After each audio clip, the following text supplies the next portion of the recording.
Hora 14. El láser. Almudena Lopesino. 2:30, 1:30 en Canarias. España aplica desde hoy controles fronterizos a viajeros procedentes de Italia. Son controles aleatorios y la medida estará en vigor en principio hasta el próximo 7 de septiembre. Esta ha sido la respuesta del Gobierno de España después de que Italia, gobernada por la ultra Giorgia Meloni, se haya negado a revisar los controles a ciudadanos procedentes de España que estableció a partir del 31 de julio por la crisis migratoria en Ceuta. Nos vamos a ir a esta hora hasta el aeropuerto de Barajas en Madrid. Sera Fernández, ¿cómo han transcurrido estas primeras horas de controles a pasajeros procedentes de Italia? Buenas tardes. ¿Qué tal, Almudena? Desde el aeropuerto de Barajas en Madrid, donde seguimos esperando la llegada de viajeros procedentes de Italia y que debían salir por la puerta 6 de llegadas de la Terminal 2. De momento hemos podido hablar con pocos pasajeros de vuelos desde Italia que nos confirman que han realizado su viaje con normalidad sin pasar el control de identificación. El DNI nada más, y normal como aquí. ¿Con normalidad? Sí, sin ningún problema. No ha habido ningún control al aterrizar, ¿verdad? No, ninguno. Como viajar entre España, igualito, DNI, lo miraron y no lo dieron. ¿Dónde venís? Milán. ¿Y os han pedido el pasaporte al llegar a España? No. Pasaporte nada, ¿no? No, nada. Normalidad. Recordamos que los controles son aleatorios y que la policía ya ha podido realizar alguna identificación a pasajeros desde Italia en los primeros vuelos de esta mañana. Hasta ahora normalidad en el aeropuerto de Madrid-Barajas. En las próximas horas llegarán más vuelos desde Italia. Sera, gracias. Hasta luego. Italia ha dicho que no va a levantar los controles, como mínimo revisarlos hasta el próximo 15 de agosto. Esa fecha coincide con el llamamiento en redes sociales a una nueva entrada masiva en Ceuta a la que el CNI, recordamos, ha dado credibilidad. Nos vamos a Roma, corresponsal Joan Soles, buenas tardes. Buenas tardes, Almudena. Italia no solo le da credibilidad, sino que además alerta de un riesgo terrorista para el próximo fin de semana. De momento, los controles policiales en aeropuertos y puertos italianos no han detectado ninguna amenaza terrorista y solo han impedido el paso a 15 pasajeros con irregularidades de documentación de los 200.000 que han viajado a Italia desde esta suspensión sui generis del Tratado de Schengen de libre circulación hace una semana. Anoche el ex primer ministro Giuseppe Conte del Movimiento 5 Estrellas calificó de locura esta crisis diplomática entre los dos países a raíz de la llegada masiva de inmigrantes. Cuando te ocurre a ti, dijo en referencia a Italia, se reclama solidaridad europea. Pero cuando ocurre al vecino España en su enclave en África, tú suspendes Schengen y además, se ha preguntado Conte, ¿pides a toda Europa que aísle a España? Este sábado el Parlamento italiano ha celebrado su última sesión antes del receso estival. La inmensa mayoría de políticos se han ido ya de vacaciones, así que la crisis pierde su principal altavoz. Habrá menos tensión y menos ataques desde Roma que en los últimos 10 días. En Ceuta, una semana después de la entrada de más de 70.000 migrantes desde Marruecos, de los que han vuelto a su país la gran mayoría, el gobierno cifra en más de 1.300 los menores migrantes que han sido identificados y que en las próximas semanas está previsto que sean reubicados. Miguel Ángel Mendoza, buenas tardes. Buenas tardes. El presidente de la ciudad autónoma, Juan Jesús Vivas, ha insistido hoy en que el gobierno debe acelerar el proceso para que vuelvan a Marruecos esos migrantes que aún no han podido regresar y además le pide más medios porque dice la situación es insostenible. De hecho, más medios que pasarían por contar con un incremento sustancial de policías y guardias civiles, cuantos sean necesarios, ha dicho, en las calles, así como el ejército de manera permanente, y dotar de medios materiales y humanos al área de extranjería que consiga un único propósito. Escuchamos a Juan Vivas. La única salida es Marruecos, a través de la frontera del Tarajal.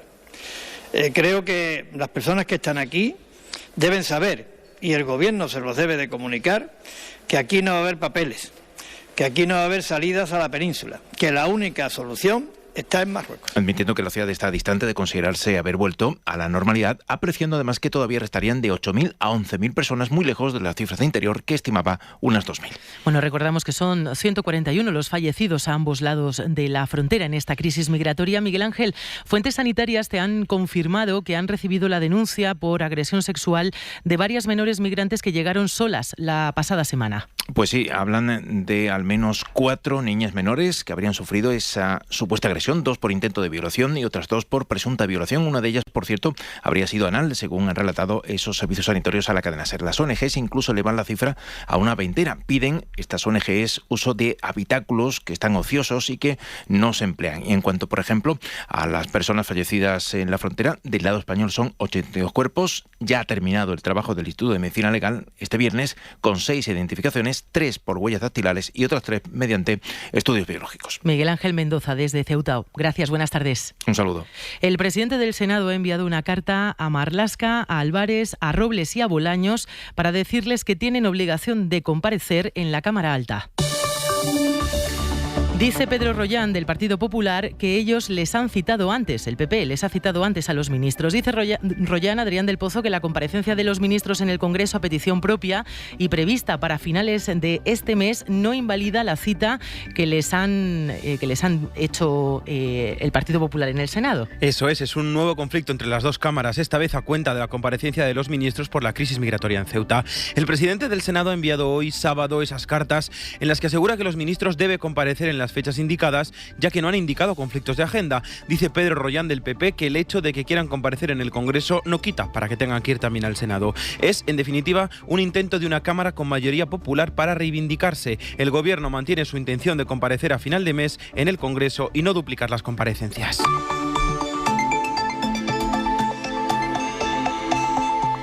Y mientras, Vox sigue presionando al Partido Popular, con los que gobiernan en 5 comunidades autónomas, utilizando la crisis migratoria en Ceuta y la situación de los más de 1.300 menores migrantes que han llegado solos a la ciudad autónoma. Adriana Jordán, buenas tardes. Hola, ¿qué tal? Buenas tardes. Bueno, la ultraderecha rechaza su acogida y este sábado lo han dejado claro tanto en Castilla y León como en Aragón y en Extremadura, donde Vox tiene las competencias en materia de migración. Han anunciado que no irán a la reunión que está prevista para el próximo jueves con la ministra Sira Rego, pero veremos, Adriana, en qué queda todo esto y si realmente el pulso va más allá.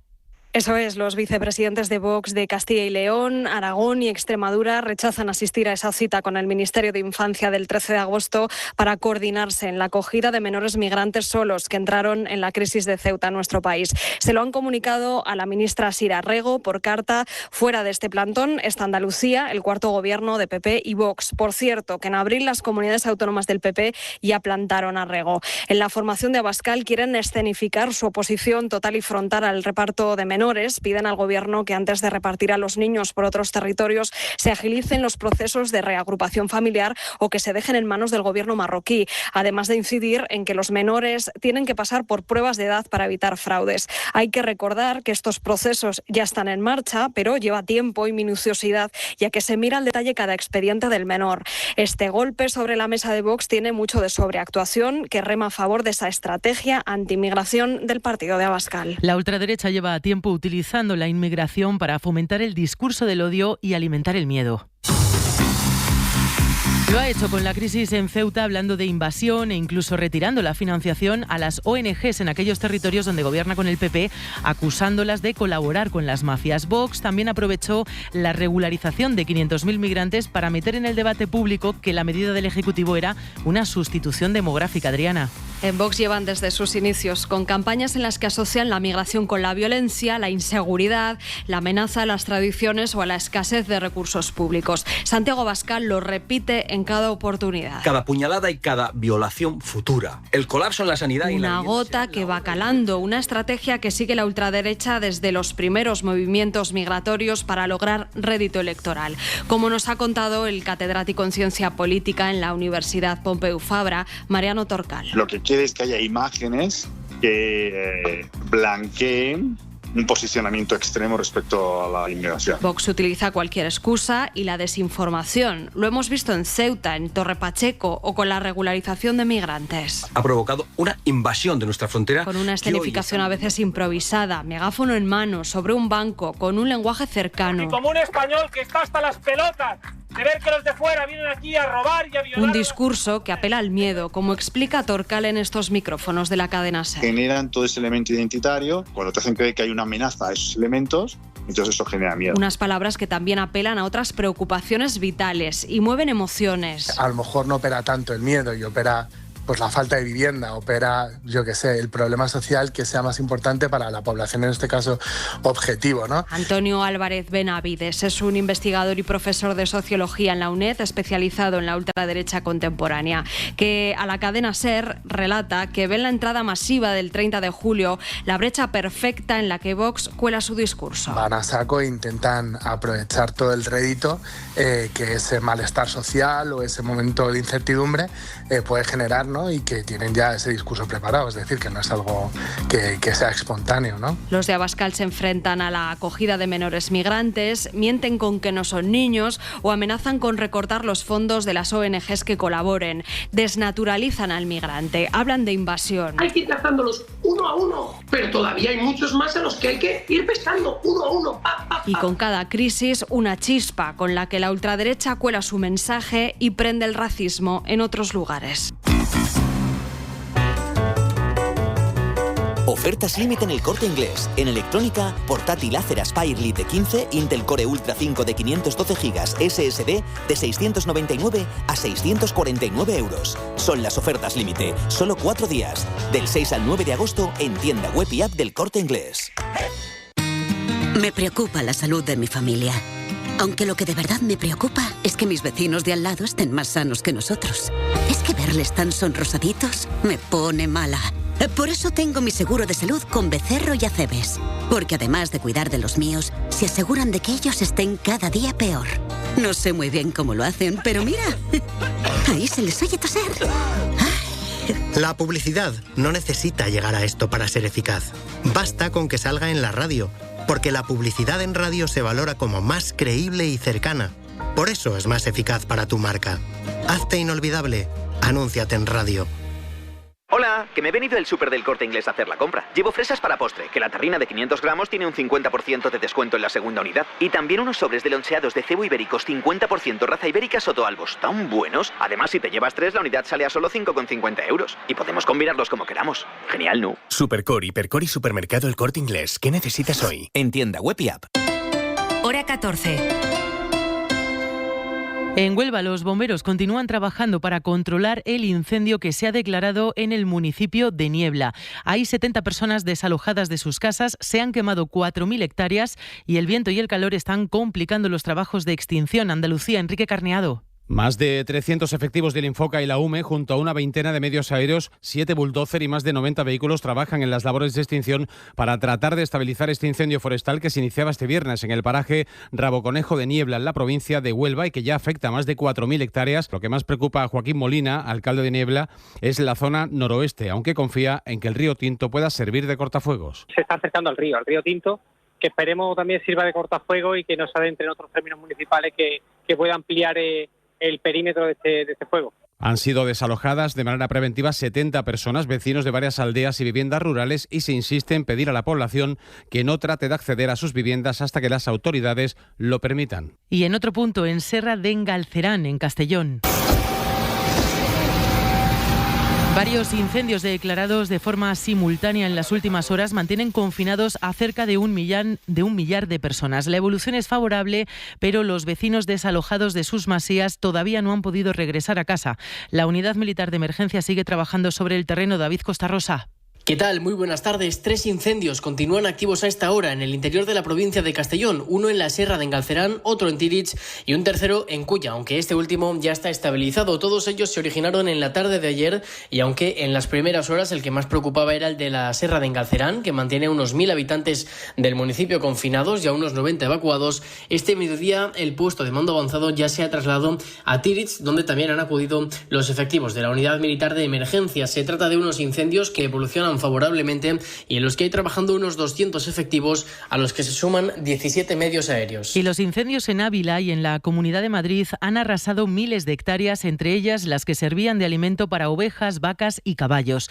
El pasto es lo que comen estos animales y al quemarse los ganaderos han tenido que comprar heno, paja y agua para poder mantener a sus ganaderías. Lorena Carramolino, buenas tardes. Buenas tardes, Almudena. Hay preocupación en el sector porque lo que antes era un suplemento alimenticio ahora es la comida principal de estos animales. animales y la pregunta del millón es si nos va a afectar a nuestro bolsillo. Pues el sector ganadero asegura que no se va a notar en un aumento del precio de la carne o de productos derivados, pero la Organización de Consumidores Facua alerta de que sí podría haber especulación de precios. Las organizaciones ganaderas cifran este incremento de costes en 4.000 euros por cabeza de ganado durante el próximo año para los afectados por los incendios. A Carlos, un ganadero de Madrid, se le quemaron 2 fincas. Se ha quedado arrasado, ya ni bellota este año, ni el pasto que estaba guardado de la primavera, pues a echar de comer el 100%, porque es que no hay absolutamente nada que comer. Sin embargo, esto, según el sector, no se va a trasladar al precio final porque el número de ganaderos afectados es mínimo en comparación con el resto que hay en España. Francisco García Dasaja y José Ramón González de UPA. Puede ser algo anecdótico con respecto a la cifra de la cabaña ganadera a nivel nacional. Creo que esto no va a incidir en el aumento del precio de la carne. Si sube el precio de la carne, que vigilen la cadena porque algo está pasando mal. Lo que está pasando ahora en el mercado de la carne es una bajada. En cambio, desde Facua consideran que esta situación puede generar una especulación en los precios. Rubén Sánchez es su portavoz. Esto puede justificar subidas, pero también puede justificar un truco, la especulación, argumentar que como consecuencia de la situación han tenido que subir mucho los precios. Para evitarlo, desde la Organización de Consumidores piden que el Ministerio de Agricultura monitoree los precios de la carne y productos derivados. Este domingo se cumplirá un año de los terribles incendios que arrasaron el pasado año Galicia, Extremadura y Castilla y León.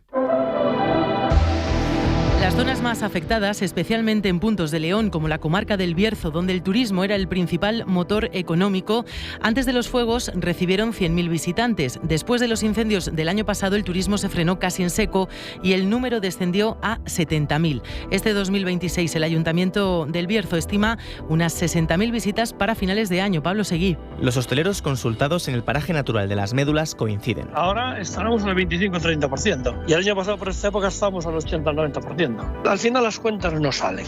¿Qué más da que hoy tengas todo lleno una noche si al día siguiente está todo vacío? Satur es el dueño del hotel rural Cornatel e insiste en que las Médulas todavía ofrecen mucho que ver, algo que no todos los turistas saben. No se quemó todo. Ardieron muchísimos castaños, ardió muchísimo por allí. Pero bueno, que lo que digamos que lo bonito de las Médulas no ardió. Una idea que comparte Marco, que regenta un negocio de rutas a caballo. Yo creo que una gente se cree que aquí no ha quedado mucho que ver. A Javier, el incendio le quemó su restaurante. Todo, la casa, restaurante, coches, maquinaria, todo. No me dejó nada, me dejó 2 mesas que tenía y unas sillas de jardín, nada más. Pero no quería dejar de servir su famoso botillo y montó otro restaurante con el mismo nombre, Camino Real. Miró al futuro, como quiere hacer Satur. Yo, ¿qué quieres que haga? Que agua pasada no me veo molino. Lo que es que levantar la cabeza, mirar al frente y pensar en futuro, pensar cómo vamos a arreglar esto, qué vamos a hacer. En 2023 y 2024 las Médulas superó los 100.000 visitantes. Tras el incendio, en 2025 el turismo se frenó casi en seco y el número descendió a 70.000. Este 2026 el consistorio estima unas 60.000 visitas a final de año.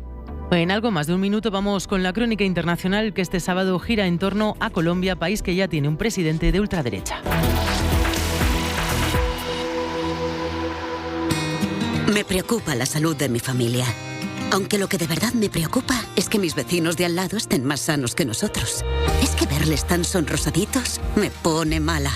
Por eso tengo mi seguro de salud con Becerro y Acebes. Porque además de cuidar de los míos, se aseguran de que ellos estén cada día peor. No sé muy bien cómo lo hacen, pero mira, ahí se les oye toser. La publicidad no necesita llegar a esto para ser eficaz. Basta con que salga en la radio, porque la publicidad en radio se valora como más creíble y cercana. Por eso es más eficaz para tu marca. Hazte inolvidable. Anúnciate en radio. Ahora en El Corte Inglés tienes hasta un 50% de descuento en una selección de colchones de las mejores marcas. Financialo hasta en 12 meses. Solo hasta el 31 de agosto, el mes del descanso en las rebajas del Corte Inglés. En tienda, web y app. Paga tus compras cómodamente en tienda o con tu tarjeta El Corte Inglés en web y app. Financiación ofrecida por Financiera El Corte Inglés FCSA y sujeta a aprobación. Consulta condiciones en el departamento en elcorteinglés.es. Hora 14.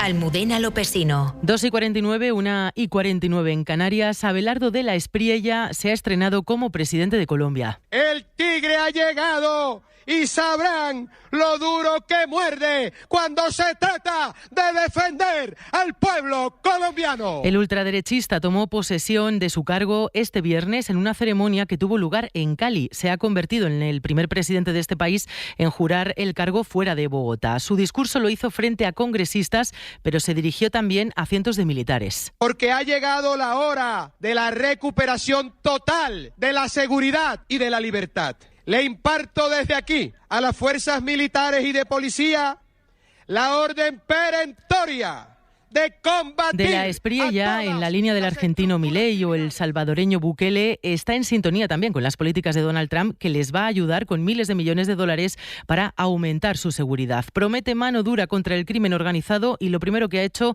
ha sido firmar una orden para reducir el gasto público, es decir, aplicar recortes. Informa para la SER Berta Reventós. Buenas tardes. Buenas tardes. Abelardo de la Espriella ha dado inicio a su gobierno con un discurso de más de una hora en un batallón militar frente a miembros de las Fuerzas Armadas y en el que ha anunciado que su gobierno expedirá un listado de grupos narcoterroristas en las próximas horas. Los integrantes de las bandas criminales y del narcoterrorismo tienen dos caminos: someterse al imperio de la ley o enfrentar la fuerza decidida del Estado colombiano y su fuerza pública. El flamante presidente ha invitado a los colombianos a constituirse todos como defensores de la patria y ha anunciado la recuperación total de la seguridad y la libertad en Colombia. Ha decretado un plan de austeridad fiscal con un congelamiento del gasto público y en cuanto a su política exterior ha anunciado el realineamiento del país con los Estados Unidos de Donald Trump y la alianza con otras naciones de América Latina afines, excluyendo, eso sí, a las dictaduras. Colombia es otro país de Latinoamérica que cambia un gobierno de izquierdas por uno de ultraderecha. En medio de un clima de polarización, el expresidente Gustavo Petro no reconoce el triunfo de la Espriella. La oposición colombiana ha salido esta madrugada a las calles de Cali.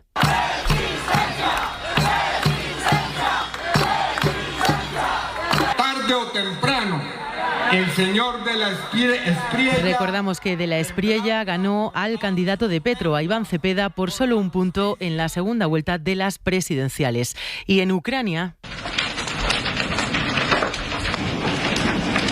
un ataque de Rusia en Kiev deja por el momento 4 muertos, entre ellos un niño. Putin continúa bombardeando sin tregua a Ucrania. Solo el miércoles provocó la muerte de 17 civiles ucranianos por el lanzamiento de varios misiles balísticos. Chelsea González. Al menos 4 personas, entre ellas un menor, han muerto y varias han resultado heridas en una nueva oleada de ataques rusos sobre la capital ucraniana durante esta madrugada. Una ofensiva con drones y misiles balísticos que provocaron incendios y daños en edificios residenciales. Un ataque que llega apenas 2 días después del bombardeo que dejó 17 muertos en Kiev y confirma la intensificación de la ofensiva rusa en las últimas semanas. El presidente ucraniano ha acusado a Putin de querer prolongar la guerra y ha reclamado más presión internacional, nuevas sanciones contra Rusia y más sistemas de defensa aérea. Por su parte, Moscú sostiene que los bombardeos iban dirigidos contra instalaciones de la industria armamentística y un depósito de combustible que abastece al ejército ucraniano. Todo ello apenas unas horas después de que el Senado de Estados Unidos aprobara un nuevo paquete de sanciones que incluye aranceles para los países que compren petróleo y gas rusos. Hay aplicaciones para dormir y comer mejor, un manual para educar a tus hijos y miles de consejos para alcanzar el éxito. Lo extraño es que cuanto más claras parecen las respuestas, más complejas se vuelven las preguntas. ¿Por qué el éxito dura tan poco? ¿Por qué la comida se ha llenado de culpa? Cadena SER presenta el bienestar y la vida buena para hablar de las paradojas de la vida contemporánea. Del 11 al 13 de septiembre en Tudela, Navarra. Con Wyoming, Ana Belén, Iñaki de la Torre, Ángela Quintas, Ignacio Peiró, Benjamín Prado, Ramoncini y Rosa María Calaf, entre otros. Venta de entradas y de abonos de 3 días con hotel en congresosdelbienestar.es. Con Gobierno de Navarra, Parque de Atracciones y de la Naturaleza, Senda Viva, Crystal Box, Bardenas Reales, Reserva de la Biosfera y Ayuntamiento de Tudela. Ofertas límite en El Corte Inglés. 15% adicional en electrodomésticos de marcas como AEG, Teka, Hisense, DeLonghi, Roborock y Philips. Son las ofertas límite. Solo 4 días. Del 6 al 9 de agosto en tienda web y app del Corte Inglés. Hora 14. Unas 2.500 personas, según los organizadores, se han manifestado en Sóller, en Mallorca, contra la masificación turística. Han reclamado medidas urgentes para evitar que los municipios y pueblos de la isla se conviertan en lugares, dicen, que solo albergan a turistas. Una protesta, aseguran los convocantes, contra un modelo económico que les está dejando sin casas. En este contexto, el del turismo, les vamos a hablar ahora de una opción para pasar las vacaciones, el intercambio de casas. Existe una plataforma que lleva más de 30 años poniendo en contacto a personas de otros países para intercambiar sus viviendas. Este año han recibido casi 200.000 peticiones. Nos lo cuenta Lucía Hernández. No es una cosa nueva, pero sí algo que ha cobrado mucha vida en los últimos años.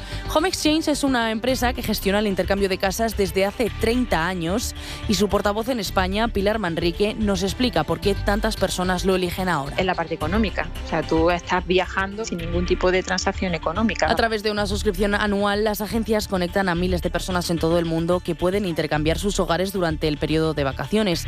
Y no solo es otra manera de buscar alojamiento, sino también otra manera de viajar y de descubrir lugares nuevos. Te dejan su listado de recomendaciones locales, o sea, cuáles son sus restaurantes favoritos, el mercado que más les gusta, a lo mejor esa ruta de senderismo que ellos salen a hacer los domingos.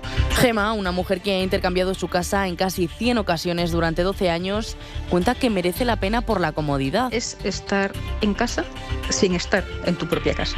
Pedro, otra persona que suele intercambiar su hogar para las vacaciones, explica por qué no hay que tenerle respeto a que otras personas entren en tu casa. La gente que intercambia su casa está poniendo también su casa a disposición de otra gente. Todos ellos aseguran que la clave para que todo salga bien es la confianza, el respeto y la comunicación.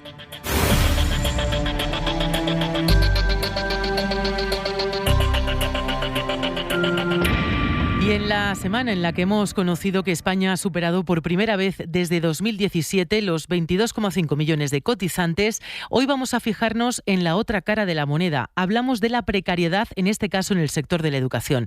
124.000 profesionales han causado baja este mes para volver a ser contratados en septiembre. El mes pasado fueron 58.000, Estefanía Salvatierra. Profesores de septiembre a junio y en verano a la calle. Es una realidad que sonroja y que evidencia la precariedad del sistema educativo. En julio, 124.000 profesionales causaron baja en la Seguridad Social, a los que hay que sumar los 58.000 de junio. La mayoría, por no decir todos, volverán a firmar un contrato en septiembre y así un curso detrás de otro. Isabel es técnica de educación infantil en Aragón. Muchos de los contratos son contratos de curso, entonces tú sabes que empiezas en septiembre y en julio se acaba, y así cada curso, pues sin saber dónde vas a estar y sabiendo que el verano pues vas a acabar en el paro, claro. La mayoría trabajan en la enseñanza privada no reglada, es decir, la que se imparte en academias, cursos de especialización o escuelas de música. El gobierno le resta importancia. Borja Suárez. Es que ese empleo vuelve, desaparece o se oculta durante las vacaciones y vuelve a aparecer con la llegada del nuevo curso académico. Julio dejó 42.000 mujeres cotizantes menos,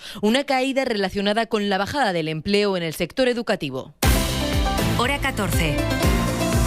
Almudena Lopesino. Bueno, ¿y saben lo que es el reto marrón? Lo primero, si están comiendo, disculpen, porque el reto marrón es hacerse caca en las piscinas y cuantas más cierren, mejor. Se ha hecho viral en redes sociales hacer esto y trae de cabeza a los ayuntamientos que tienen que clausurarlas durante días para poder limpiar el agua. Laura Gutiérrez. Está pasando otra vez, otro verano más, en decenas de piscinas de Galicia, Valencia, Andalucía, Madrid, La Rioja, Cantabria, Castilla-La Mancha. Se han visto obligadas a cerrar este verano, algunas varias veces, por esta nueva moda que, una vez más, triunfa en redes sociales. Aparte de una guarrería, una asquerosidad. Con el calor que hace, que viene bien, te quedas sin bañarte en la piscina.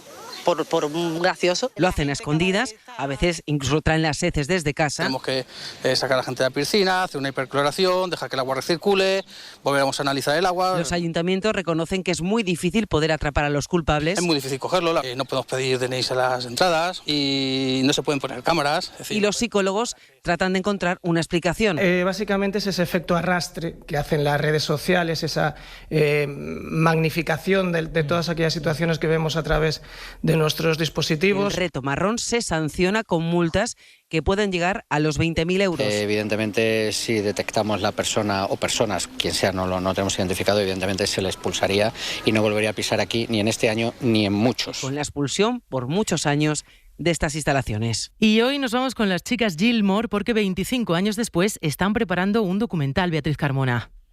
Hay quienes se acordarán de estas míticas conversaciones. Si tú eres tú, ¿quién es esta? No lo sé. Tenemos un extraño en casa. ¿Robert Downey Jr.? ¿O un criminal? ¿Que debe dormir antes de cometer sus crímenes? Lorelai y Rory, quienes siguen marcando a varias generaciones televisivas desde el estreno de la serie en 2001 y que ahora vuelven con un documental producido por HBO. Se suponía que iba a ser una noche sencilla, como ver una peli, comer basura y fin de la historia. Habrá un detrás de las cámaras, contenido inédito, en el que se verán páginas originales de los guiones y testimonios exclusivos por parte del elenco. ¿No sabes lo que hacemos? La respuesta más segura en todo lo relacionado con vosotras es un no. Jugamos al 1, 2, 3, es tuyo. Aún hay pocos datos sobre el documental y tampoco tenemos una fecha de estreno, pero el anuncio ha causado sensación entre los fans de la serie. Hasta conocer más información del proyecto, solo se podrá viajar a Star Hollow volviendo a ver nuestros capítulos favoritos. Pues así nos vamos. Pasen una feliz tarde. Hasta luego. Hora 14, en la SER.